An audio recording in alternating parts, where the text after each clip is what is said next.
आगे बढ़ेंगे। अगली खबर आरएसएस प्रमुख मोहन भागवत को लेकर है कि उनका लखनऊ दौरा है। 17-18 फरवरी को संघ प्रमुख का लखनऊ दौरा। संघ के शताब्दी वर्ष के तहत बैठक करने वाले हैं। 17 और 18 फरवरी को 4 प्रमुख बैठकें उनकी होनी है और कई बीजेपी नेताओं से भी वो मुलाकात कर सकते हैं।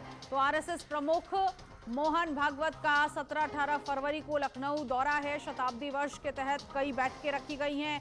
4 बैठकें बहुत महत्वपूर्ण बताई जा रही हैं। इसमें कई बीजेपी नेता भी शामिल हो सकते हैं। उनके साथ मुलाकात जो है मोहन भागवत की हो सकती है।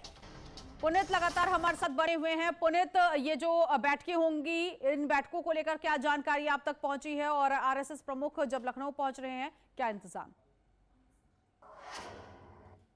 देखिए, आरएसएस प्रमुख मोहन भागवत 17 और 18 फरवरी को लखनऊ में आएंगे और इंदिरा गांधी प्रतिष्ठान में प्रबुद्ध जनों के साथ संवाद करेंगे, जिसमें जो शिक्षित वर्ग है, यानी कि डॉक्टर हैं, इंजीनियर हैं और अन्य क्षेत्र के जो लोग हैं वो इसमें शामिल होंगे। निराला नगर में कुटुंब प्रबोधन में पारिवारिक सद्भावना को बढ़ाने के लिए एक संगोष्ठी रखी गई है, उसमें विषय विमर्श होगा।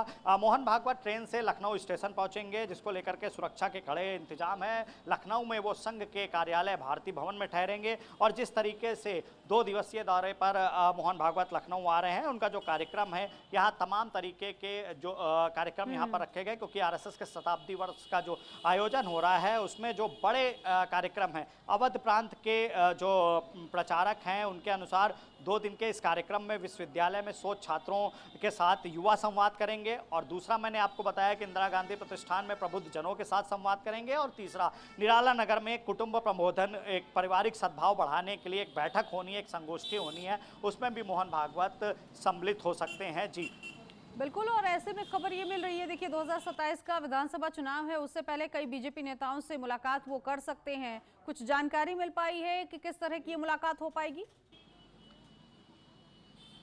देखिए, इस वक्त अगर हम उत्तर प्रदेश की बात करें तो पंचायती चुनाव है और अगर पंचायती चुनाव टल भी जाते हैं तो 2027 में विधानसभा का चुनाव होना है। और जो सबसे बड़ी बात है, यूपी बीजेपी के प्रदेश अध्यक्ष चेंज हो चुके हैं, लेकिन अभी तक मंत्रिमंडल का विस्तार नहीं हुआ है, जबकि यहाँ पर मंत्रियों के स्पेस के लिए जगह खाली है। जो राज्य मंत्री है दर्जा प्राप्त, उनका भी विस्तार नहीं हुआ। उनके कार्यकाल किसी का 1 वर्ष पहले समाप्त हुआ है तो किसी का 2 वर्ष पहले समाप्त हुआ है। ऐसे में कहीं ना कहीं पूरी तरीके से इन पदों को भरने के लिए, जाति समीकरण को फिट बैठाने के लिए एक बड़ी रणनीति तैयार करी गई थी। कई बैठकें हुई, आपने वो भी दौर देखा होगा जब सीएम पूरी रिपोर्ट लेकर के दिल्ली गए थे। प्रदेश अध्यक्ष ने भी केंद्रीय नेतृत्व से इस विषय में बातचीत करी।